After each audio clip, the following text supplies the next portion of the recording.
Howdy, David Beede here. I just finished a Dulcimer for someone for Christmas, and I thought before I sent it off I would do a little demo of it and also answer some questions.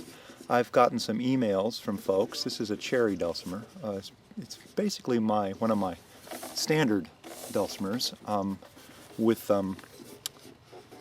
a spruce top as an exception and the sun and moon sound holes.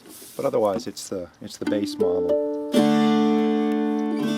I've had questions about my gapped tailpiece or the decoupling that I do here in the sound, and I'm going to demonstrate that and also play a tune for you on it. I guess I'll start by the tailpiece itself.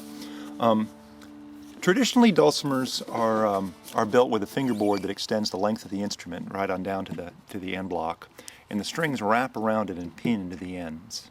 You can see a lot of them made that way, and they've been made that way forever.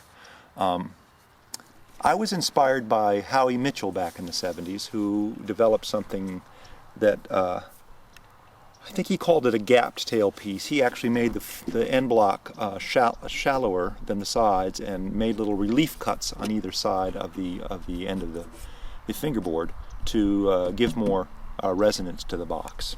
And I tried that, but ultimately I evolved my own approach to what I call decoupling, that is to decouple the end of the fingerboard from the tailpiece.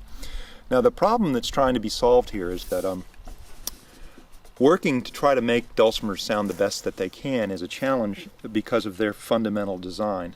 Unlike most instruments that have the fingerboard and the frets on a neck that's separate from the box, this one's attached to the surface of the box that does all the vibrating.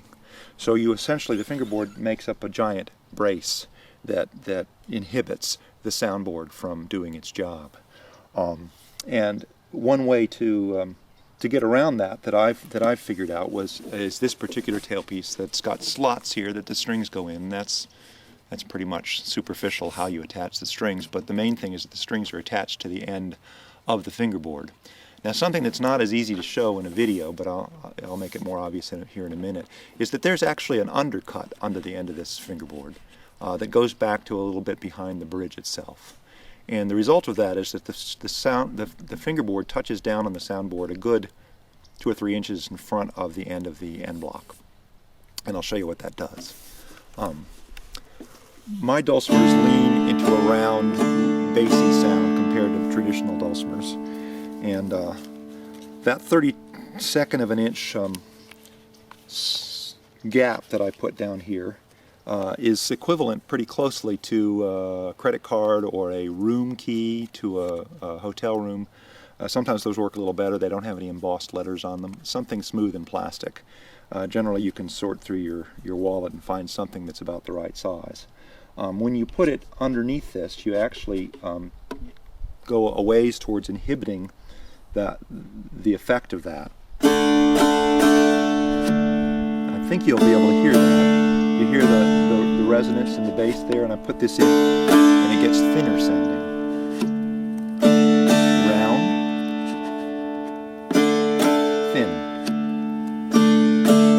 Now you can use it intentionally for that reason. You can, if you're preferring a more traditional sounding instrument for a particular tune, you could stick this in there.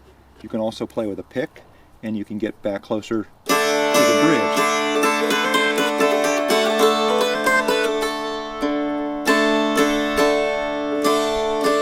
But if you want it to sound more guitar-like, you can do it without that, and you can play closer up towards the middle and fingerpick, for instance.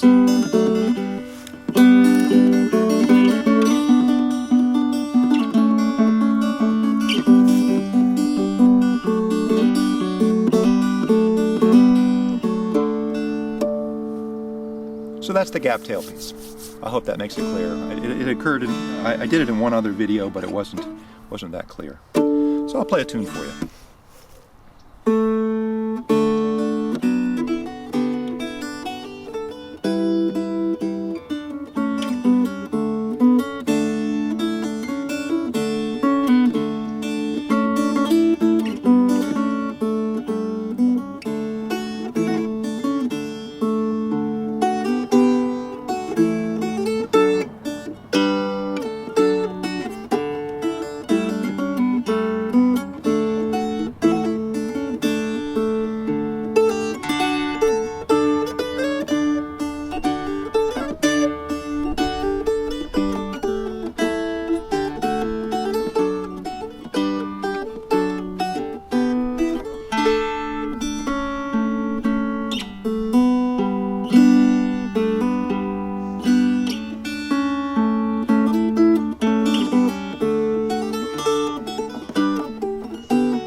So there. Happy holidays. Hope you're enjoying this time of year. Taking advantage of the last few rays of sun here, overlooking Lake Swan in Melrose, Florida. Thanks for tuning in.